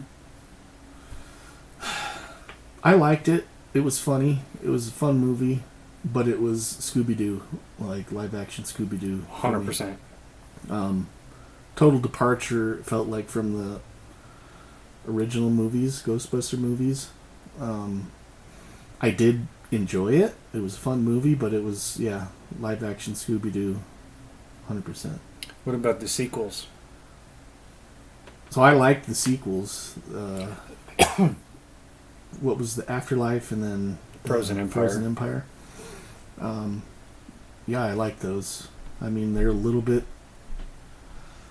They almost scratch the surface of the Scooby-Doo-ness, but like, not. They don't dive headfirst into it like the female one did. Yeah, I enjoy the sequels. I think Afterlife, I adore that movie. That was a real love letter to Ghostbusters fans. Yeah. Frozen Empire was like, fuck, what do we do? Let's just throw a script together. Yeah. I did enjoy the 2016 remake. But like you said, it's very Scooby-Doo, and a lot of the jokes are a little more lowbrow than the original. Yeah. Because you think about the jokes from the original, and they're very sharp. Yeah. It's like Ray's talking to Peter, and he's like, you don't know what it's like to work in the private sector. They expect results. Just jokes like that. Or, relax, Ray, everybody's got 3 mortgages these days. Just these kind of highbrow jokes that you don't have to think about, but they require you to have a little bit more brain power to really process them. But then having the kind of fun moments like, oh, he slimed me or whatever, that made that movie so classic and iconic. But then the 2016 remake was a little bit more toilet humor, which I'm totally for. And I think that's kind of the only way they could make it their own. Like there's the one scene where they get Kristen Wiig's character in there. They're like, we caught a real EVP. Listen. And then they play it, and she gets her ear even closer to the mic, and then you hear, nobody's ever fallen for it before. I mean, I did appreciate that they got like pretty big name female comics to go up against Dan Aykroyd and or balance out the characters of Dan Aykroyd and Bill Murray. Yeah. So they had Melissa McCarthy and Kristen Wiig and what's that other? Kate McKinnon and the Leslie Jones. Leslie Jones, yeah. Which I'll argue that she's the weakest link in the cast. Leslie Jones. Yeah. Have you ever watched her stand up? Yeah. No. It's not that good. I've seen her on Saturday Night Live, though. Well, she's one of those people who equates being loud with being funny. Yeah. And that's not the way that works. I've seen her in other things where she is funny, but in that movie, it's like, you don't have to talk that loud. We're inside. Yeah. And just maybe try some dialogue. Yeah. Because it's just her screaming, get out of my ghost, friend! And you're like, God, shut the fuck up. It's funny, I was watching so we were doing research for like the New Orleans thing, so I was just watching like all these videos and clips and shit, and I went down a whole rabbit hole on TikTok about like ghosts of Louisiana, New Orleans and shit like that, and there was one lady that was like, why is it that you never see fat ghosts? Or like only skinny people that become ghosts, fat people just go straight to hell or something? Why is there no fat ghosts? And like somebody took her video and like imposed fucking a Slimer ghost on top of her. She's like, oh hell no. It's pretty funny. There's fat ghosts in Ghostbusters. Yeah. Think even in Ghostbusters 2, when the Scoleri brothers in the courthouse, Yeah. one of them's really fat. Yeah. There's fat ghosts. I think so. I don't know about real life, but I'm gonna be a big old fat ghost, dude. fuck yeah. Haunt the fuck out of Arby's or something. I'm gonna haunt the fuck out of this Golden Corral. Yeah.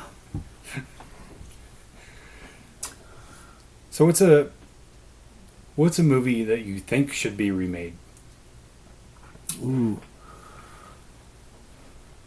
I did see, this is not the answer to that, but I did see a post talking about, it was actually like a advertisement for, but then I saw that it's probably not true. They're doing a Goonies remake, or a Goonies Part 2. I did see that, where they're all adults. Yeah. Granted, all those guys are in their 50s now. Yeah. That should be a one and done. Yeah. One that I think should be remade.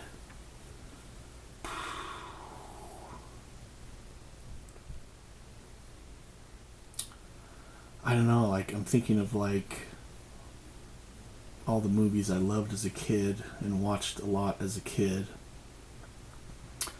Half of them probably already have been remade, and then the other half is just like, would you want to touch that and sully the name of fucking Commando, you know? Or, I don't think you can touch Commando. no. I don't think there's no avenue to make that better, because it's such a product of its time and a product of Schwarzenegger at that time, because that was like his first big action movie. Yeah. And so we've had a million big buff dudes in Hollywood, or people with accents, or we've had a lot of copies of Schwarzenegger, but at the time there was only one Schwarzenegger. And then they give him this big action movie, and it's way over the top, and it's a little silly, a little goofy, but still very serious, and kind of played into that testosterone-fueled Reagan era of American culture, that it was like perfect landing at that time. I don't think there's anything you could change or add to or take away from that would make it a viable remake. Yeah.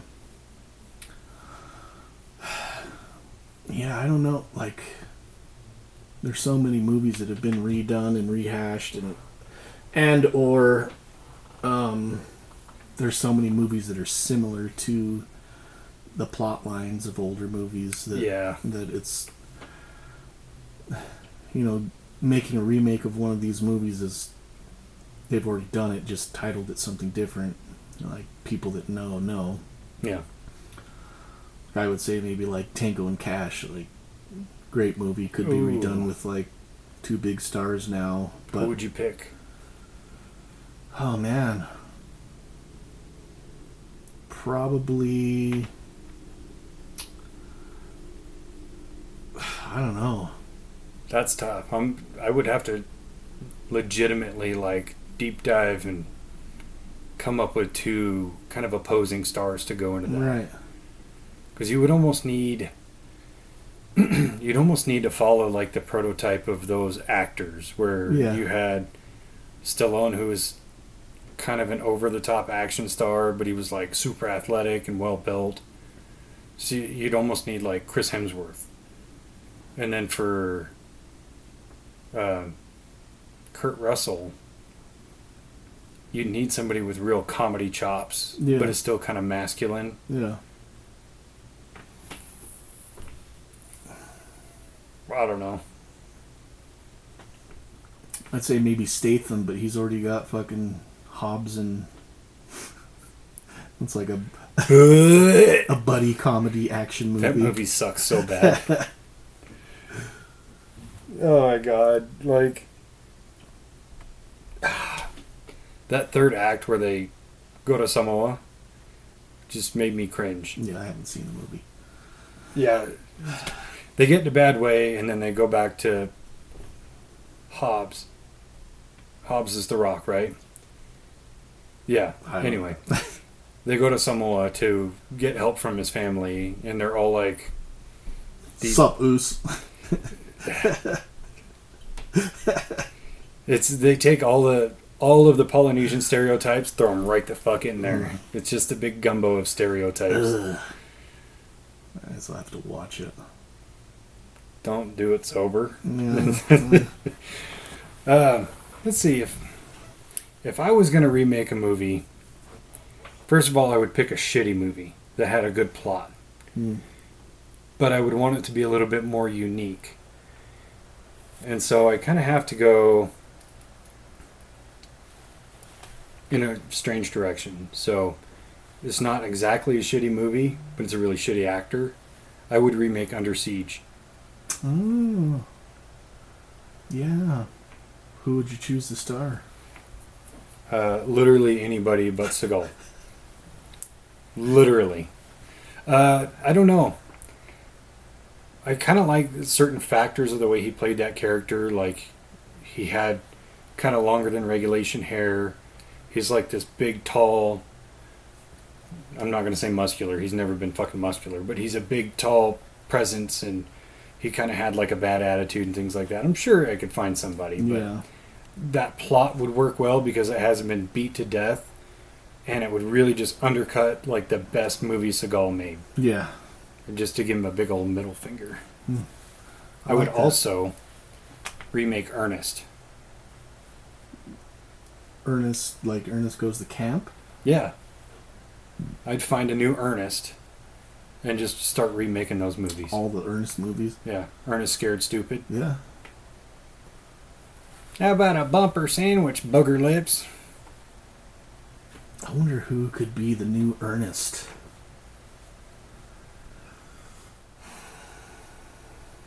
Yeah, I don't know.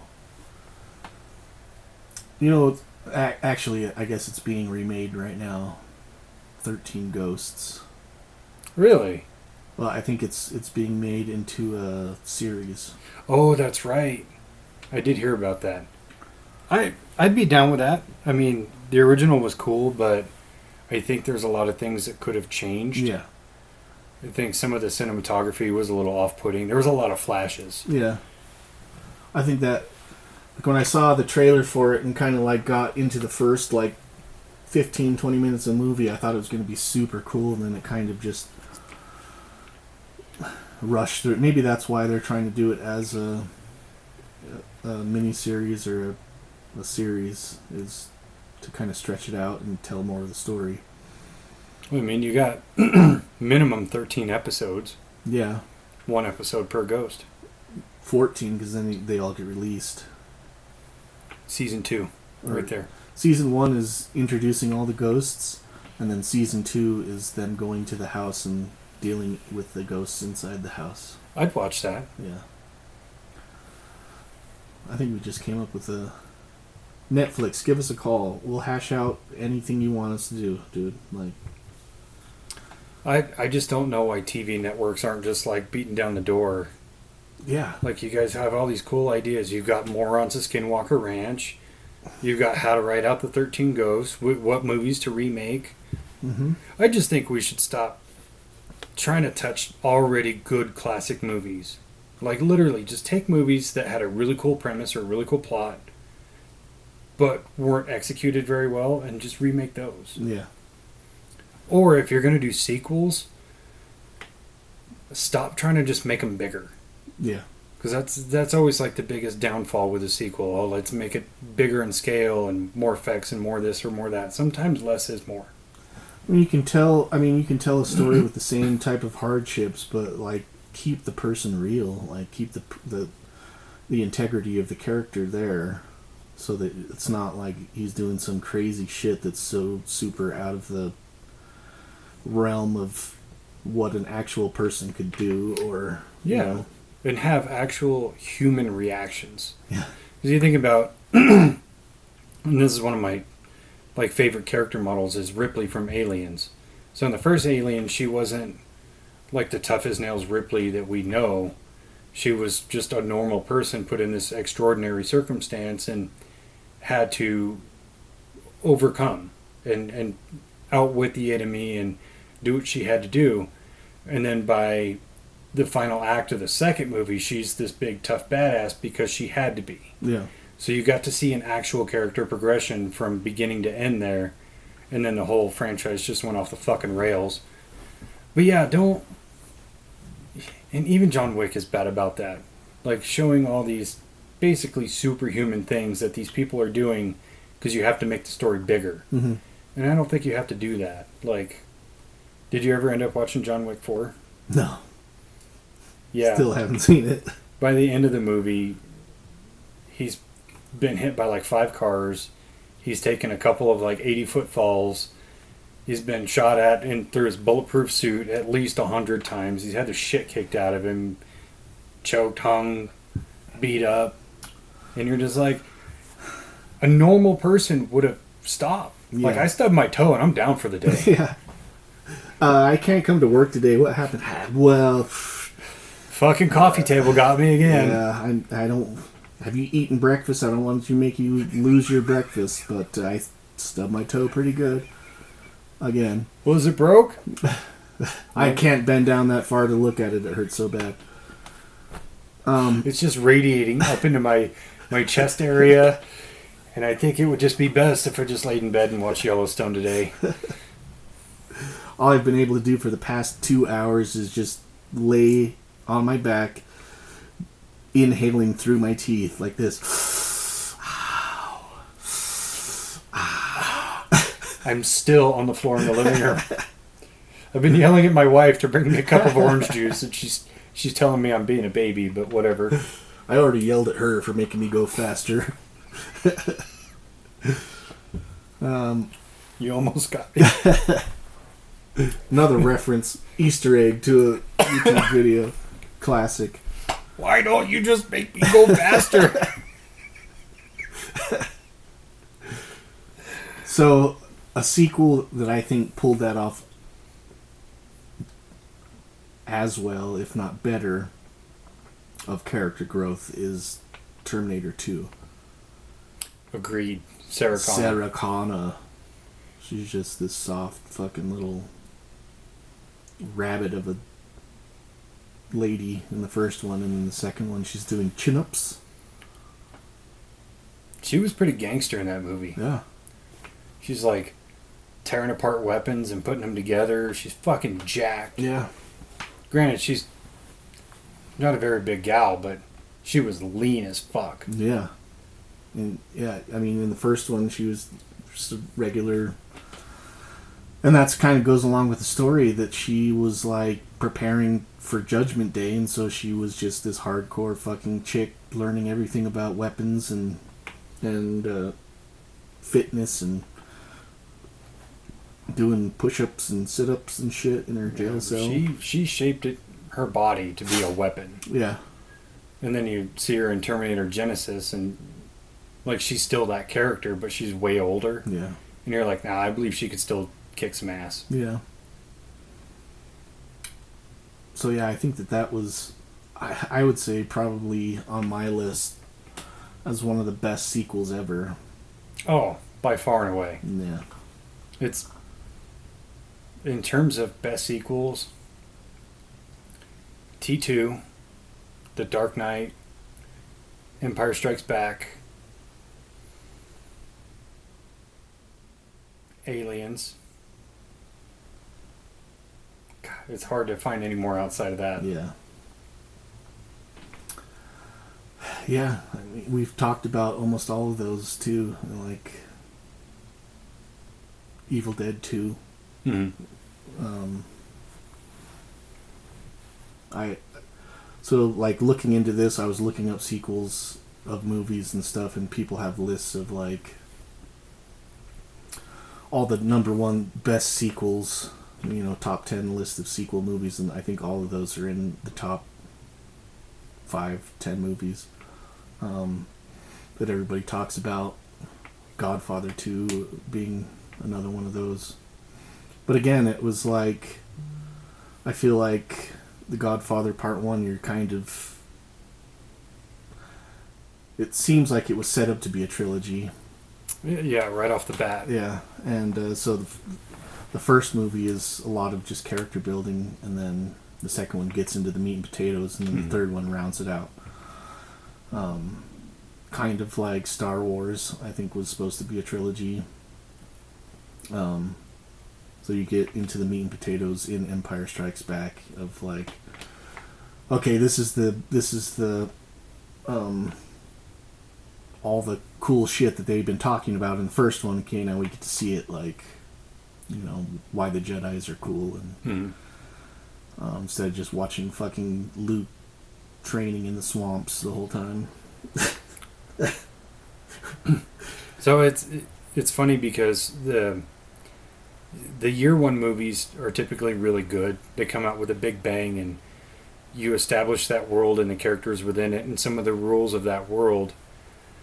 But that's one thing I really enjoyed about the movie The Batman with Pattinson, because it's the first movie you see, but it's not a year one movie. It's not him becoming Batman. He's already been Batman for a year or two or something. Right. So you see he actually already has some skills and knowledge, and he's kind of established in this world. And you can see he still kind of has like a rookie look and feel to him. Like his costume kind of looks cobbled together, and the car is fucking super cool, but it doesn't have the attributes of the Batmobile right. that you would think of. But I like that we get to kind of cut the fat on that because we've seen that story already. Right. We've seen, even in '89 Batman, when he was first introduced, he was like just kind of a myth. Like he was still new, and people are like, oh, we're hearing stories about a 6-foot bat. But then you have Batman Begins, which is like literally started from scratch. Mm-hmm. But this one is just like, all right, we're good with that. Audiences know that backstory. Let's just go from here. Right. And I really enjoyed that. And I think a lot more movies should take that approach. Yeah. Or even in John Wick, where it's like he's a retired hitman. So he already has the knowledge and the skills and things. He doesn't have to learn. And he's not being thrust into a world that he doesn't know. He's being thrust back into a world that he escaped. And I think that made that way more interesting because we didn't have to have a training montage or a cool teacher or anything like that. He was just like, well, time to put the suit on and start killing folks. Yeah. One thing that I'm noticing is that it seems like a lot more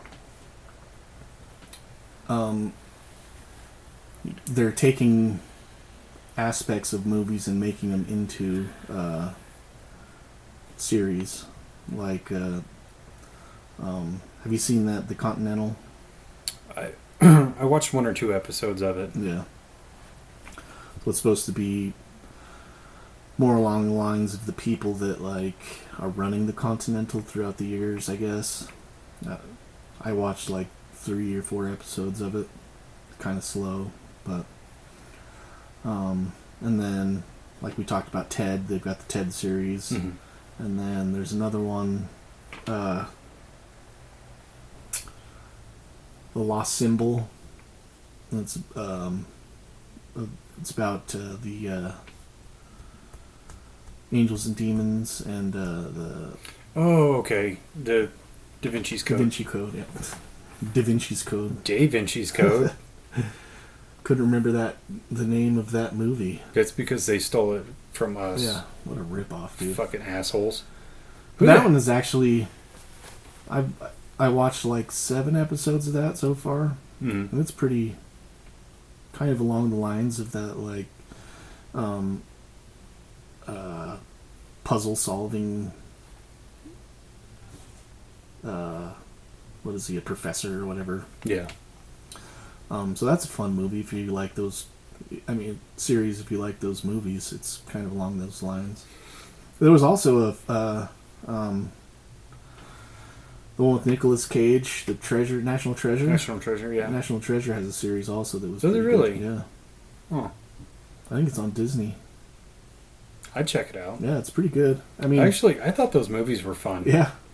Just like, I know some of the history is kind of willy-nilly, but I don't give a shit. The movie's fiction. Yeah, I mean they tie in historical figures with a few historical facts and then make up shit in between that's going to tie their story together. But like real people in real societies doing real secret shit, and then they just embellish the secrets. Like, I like it. It was fun. Yeah, and it was like the only couple of Nicolas Cage movies where he wasn't like way overacting. Yeah. He wasn't just like randomly losing his shit. Yeah. So the series is like I can't remember how, but it's like this group of teenage kids. So it's like a teenage high school, maybe college kid drama type of show. That they're trying to solve these mysteries now and going through the treasure maps and shit like that. But okay, has that like Nicolas Cage's assistant, that guy that's his assistant. I don't know what his name is. The obnoxious guy. Yeah, he's in the show, kind of like in and out. Like, was it Riley? Riley, yeah. So he kind of ties the whole movie with the series, kind of like pretty good series. I like that. It's kind of like the Limitless series. Yeah. Where Bradley Cooper shows up in like the first episode, so it's like you know they're in the same universe. It's not a rehash or a retelling. Yeah. Because I always think that's where you kind of water things down when you're trying to make a TV show from a very popular movie. And so it's the same character, but you cast him with somebody else. Yeah. It kind of throws it off. Like there was a Crow TV show in the late 90s, and the guy that they had playing the main character is a reasonably good actor. He's a great martial artist and everything, but he was not Brandon Lee. Obviously, Brandon Lee was dead, but you can't take an actor who did that good of a job and just replace him with another actor in the same role in the same universe and expect it to work. It just doesn't. Yeah. It'd be like trying to cast somebody else as like Rocky Balboa for a TV show. Yeah, I mean, I like how they've kept the Rocky series going with Creed. I do too. I think Creed 3 kind of sucked. But Creed 1 and 2 were excellent. Yeah. I don't know if I've seen the third one. I think I may have started watching it on an airplane the last flight we took, but I didn't watch the whole thing. But yeah. It can be done, just sometimes they take it too far on remakes. Like I think so. I think that, and I get why they want to do it. Like, they have a movie that's super successful and they make a lot of money with, and they've already established this whole kind of universe that they're dealing with, and it'd be a lot cheaper. Well, it's still going to be super expensive to make another movie, but like you already have this fan base that is invested this time with these characters, and it's a lot easier just to continue with those characters than to write new characters and make up a whole new universe, I guess. I agree. I think for a lot of these remakes, they come from a good place of the writers and directors and actors kind of want to make a good adaptation of a very popular story. But it's like a lot of the times I feel like they have things that they think are added value when they're really not added value. And again, with the Crow remake is like the choice to take the time to establish the relationship between the two main characters, and then the way that it's stylized and things like that. They're different choices that doesn't make them good choices. Yeah. And I think if they had just like showed some of that stuff to like an audience before they made the whole movie, we could have been like, no, get rid of the tattoos and the stupid fucking haircut and cast a different actress for that role, and we could have saved that movie. So, final question. What's a movie you think should never be remade? I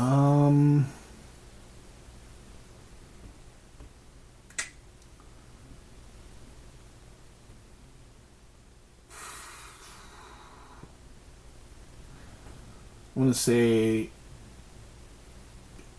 this movie because it was a movie that we watched all the time. Like, we would watch this movie at least every weekend, every other weekend or something. Quigley Down Under. Love that movie. It's a great movie. Tom Selleck as a fucking cowboy going to Australia, hired as a long shot, unbeknownst to him, to kill Aborigines that are on this guy's property or whatever. Well, it was a great movie. I mean, not a like known classic movie in the way that, you know, classic movies are thought of, but like it's nostalgic for me because we just watched it all the time because it was a cool movie. Yeah, I always remember that last line right before he kills those last few guys with the pistol. Yeah. I didn't say I didn't know how to use one. I said I didn't have much use for one. Yeah. Oh, gangster. Gangster, dude. I gotta go with The Expendables. I think that movie worked because it was fueled by nostalgia. Mm-hmm. All these kind of washed up action heroes in this big movie together, and written and directed by Stallone, who's also the lead actor, and they had such great chemistry and just silly dialogue, and everything was over the top. I don't think you could ever do it again. I don't think we have the roster of action heroes like we did in the 80s to make a movie like that. Yeah. Because even action heroes from the 90s, a lot of them aren't around anymore, or they were actually action heroes from the 80s. Yeah. So I just don't think that would ever work again. Yeah, it'd have to be like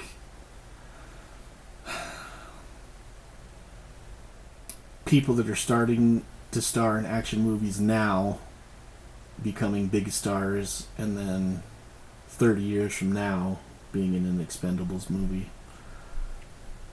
Maybe. I don't know. I think so. I think that could work. But yeah, they couldn't redo it right now with... They just remake the Avengers, I guess. It's funny, I was about to say, I think what you could do is in like 10 more years get the cast of the Avengers to be the Expendables, Yeah. but the rest just wouldn't work. Yeah. All right, let's kill it there. All right. That was a good one. I like that. That was fun. Soft topic. Soft. We're still going to do New Orleans, but I want to do that one justice. Okay. Because that's a really interesting topic. It is, and there's a lot of lore behind. There's quite a few different things in New Orleans. Like, Oh, so much. you got the vampires. You got the ghosts. Voodoo. The grunches. The rougarou. The serial killers. Serial killers. There's also a phenomenon. I can't remember what they're called. It's some French name. It's like lights that you see inside in the swamp. Yeah, I can't remember what it's called, but I was looking into that too. Yeah. So yeah, that'll be a fun one. I'm gonna have to write some notes down because I'm not gonna remember all the lore and names of the players. Especially the French ones. Yeah. I've got Jacques Saint-Germain. Jacques Saint-Germain. Contreau, And, something or other. Marie Laveau. Marie Laveau. But yeah, we'll maybe do that next week sometime. I think so. Cool. Okay, I love you. Bye-bye. Bye.